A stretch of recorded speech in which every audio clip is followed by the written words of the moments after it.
Matthew Arnold published his work, The Function of Criticism at the Present Time, in 1864, states that the goal of criticism is to see the object as in itself, that it really is, free from polemics, agendas, and preconceptions in order to provide disinterested observations and assessment. And this is the heart of what would later become New Criticism. New Criticism is a method of examining a literary work without reference to anything aside of the text itself.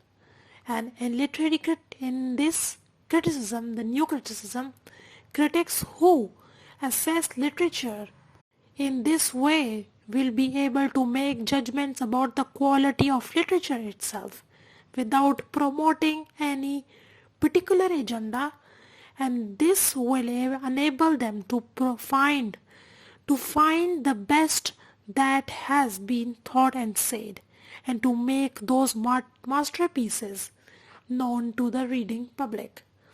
Arnold said two things. First is, the familiarity with the best literature has the power to create what he calls sweetness and light, which are the hallmarks of civilization. And second, the citizens who have been educated to appreciate the best will develop taste, sensibility, and a quality Arnold calls high seriousness, will be productive and peaceful members of their society.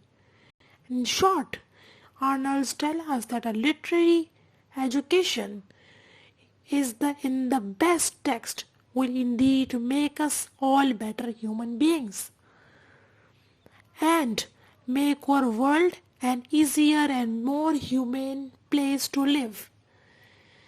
So there happens an emergence of new criticism, which is also called practical criticism, and which is the basis of this method lay in the practice of close reading, like studying the text itself in close details to discover its internal organic unity.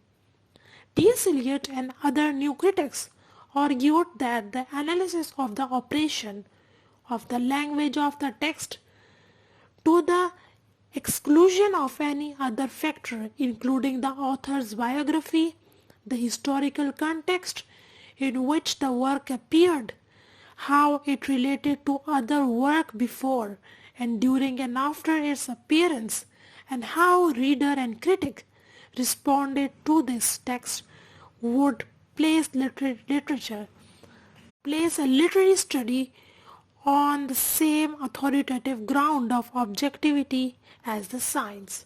So that was all about the first batch of criticism, which starts with Plato and ends with Matthew Arnold, and that was the humanist literary criticism.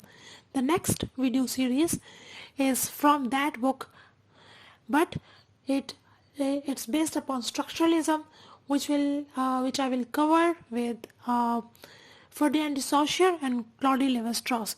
So if you want to watch more videos and the whole series of literary criticism and its tradition, so you will have to go to the description and click the link in the description and watch the whole playlist. Thank you.